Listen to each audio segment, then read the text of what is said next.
تعالى وبركاته. الحمد لله رب العالمين، والصلاة والسلام على أشرف الأنبياء والمرسلين سيدنا محمد وعلى آله محمد كما صليت على إبراهيم إنك حميد مجيد. أما بعد، idil ahaan bulshooyinka ku xidhan kanaalka Saac Software waxaan idinku salaamaynaa salaanta islaamka. Assalaamullaahi calaykum waraxmatullaahi tacaala wabarakaatuh. salaanka bacdi, saaka waxaanu halkan idinka soo jeedinaynaa kitaabkii la magac baxay mi'atul xifdul xadiis, xadiiskiisa labaad. kitaabkani sidaynu hore usoo sheegnayba waxa uu ka kooban yahay 100 xadiis oo qawi ah oo laga soo wariyey rasuulkeena suban calayhi salaatu wassalaam. xadiiskiisa labaad ayaynu saaka qaadan doonaa insha allahu tacaala.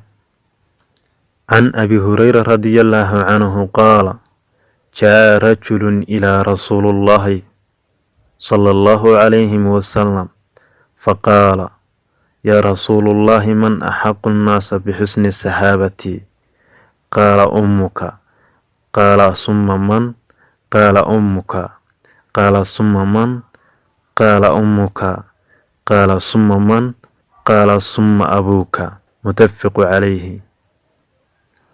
can abi hurayra radiyallahu canhu, abu hurayra alla raalliha ka ahaadee, qaala waxa uu yidhi jaa rajulun nin ayaa u yimi ilaa rasuulullaahi rasuulka alle sallallahu calayhi wasalam faqaala wuxuu ku yidhi yaa rasuulullaahi rasuulka allow, man axaqu nnaasa bixusni saxaabati? dadka yaa iigu xaq leh? qaala wuxuu ku yidhi ummaka, hooyadaa. qaala summa man?